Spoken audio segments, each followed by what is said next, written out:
Good morning. It is Sunday, February 21st, and this is the Phoenix Today Show on KPHX 1480 AM, the Valley's Progressive Talk Radio. I'm your host, Michael Hammett, and joining me here in the studio, we have Janey Pearl, co-chair of the Minority Outreach Subcommittee of the 2010 Census Complete Count Committee, and that is a mouthful. And joining Janey is Angela Hughey, and Angela is a member of the Minority Outreach Committee. Thank you both for joining us this morning. Glad to be here. And we are talking about the census, and part of you all are volunteers. You were appointed by the mayor to this committee within the city of Phoenix, and this committee is really charged with spreading the word about the importance of being counted. Why is, we'll start with you, Janey. Why is it important to make sure that every person in the city of Phoenix is counted? Basically, the answer is pretty simple, and it comes down to dollars and cents. Over the next 10 years, $4 trillion are going to be coming into our community, and it's based on census data. And so when you look at where this money goes and who this money affects, it's definitely something that we, both Angela and I, and all the committees are doing every effort we can to make sure that people are filling out their census forms.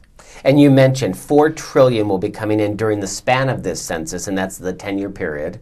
And that equates to about $400 billion annually, and $400 per person. Right. When you look at $400 per person, it really gives a value of where this money can go and what's going to be affected. And so if all we have to do is remind people, encourage people, say, you know what, it only takes 10 minutes to answer 10 questions and you're doing a service to your community, then people hopefully will think twice when they throw it into the recycle bin or the garbage can. And it's $400 per person per year. So which really adds up. Really adds up. And that is, when we're talking at a time right now where, the deficit situations in cities, states, counties, certainly the city of Phoenix has a budget issue that we're trying to work out right now. This is money that will come in from the federal government per person who is counted in this census. Correct. And that is just critical. That's park services, that's senior centers, libraries, Head Start programs for children, all of the essential services right now, that folks really need in their lives, especially now. This is money that will come in from the federal government. You two are both involved with the minority outreach component of the outreach plan for the city. Janey, tell me a little bit, why is this important? Basically, our committee, the Minority Outreach Committee, is comprised of leaders from across the valley, various different fields, representing various communities, and basically we're there to count the hard-to-count population. And so there's different communities that for one reason or the other are historically hard to count, whether it be a trust issue, a language issue, an issue that they've never been counted before, and we're there to just do whatever we can to encourage them to make sure this time they are. And I know that this is completely confidential, that the folks that are actually the census workers have to take an oath for life that they do not divulge any information that is collected. And it's very simple. It's is it 10 questions? 10 questions, 10 minutes. 10 questions, 10 minutes. So what would those questions be? Well, the ones that I particularly like to focus on are the head of household and the husband, wife, and unmarried partner issues, because this is the first census where gay and lesbian, married or unmarried partners can be counted. So we are typically a very hard to reach group because the direct question has never been asked to us. And this is a way to really get a handle on how large the gay and lesbian community is and what a large consumer group it is and how viable we are. And I know, Angela, you're helping That's to spread the word. Absolutely. Right now to that community. And this will be, like you mentioned, this will be the first time that distinction has been clarified on the census. The current administration reads or interprets the Defense of Marriage Act differently than the former administration does. So when this administration took office, knowing that same-sex couples can get married in certain states, they realized that that we're an important component of Phoenix and Arizona and the United States, and saw the opportunity to count same-sex couples. We're still not counting singles because there's not a checkbox. The census, the 10 questions had already been created prior to this administration coming in. But as a person who's in a same-sex relationship, I have the opportunity to either refer to my partner as an unmarried partner or as my wife. We happen to have gotten married in California last year during that brief time where it was legal. So most likely we will fill out wife. And this will be in 2012, this data will be available. Absolutely. For use, for the first time ever.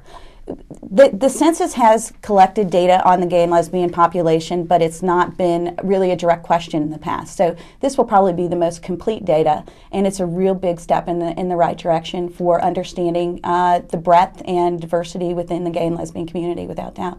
And Angela Hughey, you're a volunteer. You were appointed by the mayor to the committee, and that is the 2010 Census Complete Count Committee. Let's count everyone. Let's make sure everyone is counted.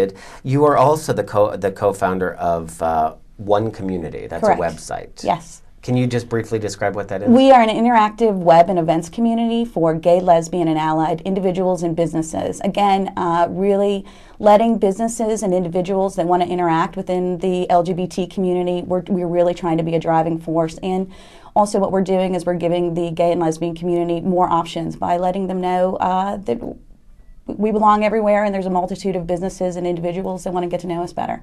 And you were appointed to this committee, and obviously because of your outreach into the gay and lesbian community, I would imagine. I'm guessing so. While I have a great affinity for all of the groups, I'm thinking that it was probably because of the work that we tend to do within the LGBT community. And Janey Pearl, you are a public information officer, and you do Spanish outreach. Right. I work for the Department of Health Services in my day job. I do the media with them and the Latino outreach, which can be a variety of things, but also Spanish media. So that you're bringing that expertise to your role as a volunteer, again appointed by the mayor to this important committee. And really, the committee, it's very impressive what has been done so far to reach all aspects of Arizona. I know you have Native American outreach programs to go to folks that may not have been counted in the past, to really knock on doors and make sure that that everyone is being counted. Absolutely, and every minority community has its own set of hurdles, if you will. With the Native American community, we were talking about this last week or a couple weeks ago, you can belong to more than one tribe. So you may be a part of perhaps the Hopi Nation, but you may belong to more than one tribe, and really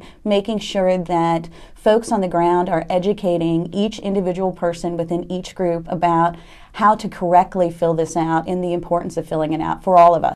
And Angela, speaking of hurdles within the lesbian, gay, bisexual, transgender community, I would imagine there are folks that are in a relationship, they're in a partnership, they would say this is a marriage, but maybe at work they're not out, they can't be Sure. out. There could be some fear with that as well. Do I sign on to this? Is there any way that this information at any time will get forwarded to my boss? It is definitely a hurdle, and we've really been, really trying to have that face-to-face conversation, saying this is completely confidential. The census is not going to out you, but it's very important that you honestly answer this, because this really is about accountability, and it really is about the gay and lesbian population being counted for the first time. We have a responsibility as members of this community to answer these questions, the relationship question, in particular, honesty, very honestly. And talking about getting counted, I mean, you hear the 10%, that 10% of the population would fall into the GLBT category. You do.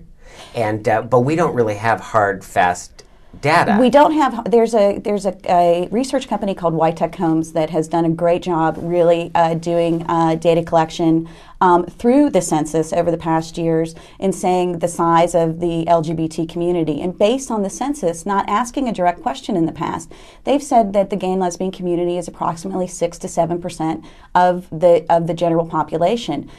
This is the first chance to really, really be counted. And again, it's not a complete count specifically within the community because it's only about couples, but this is absolutely huge. This comes down to buying power.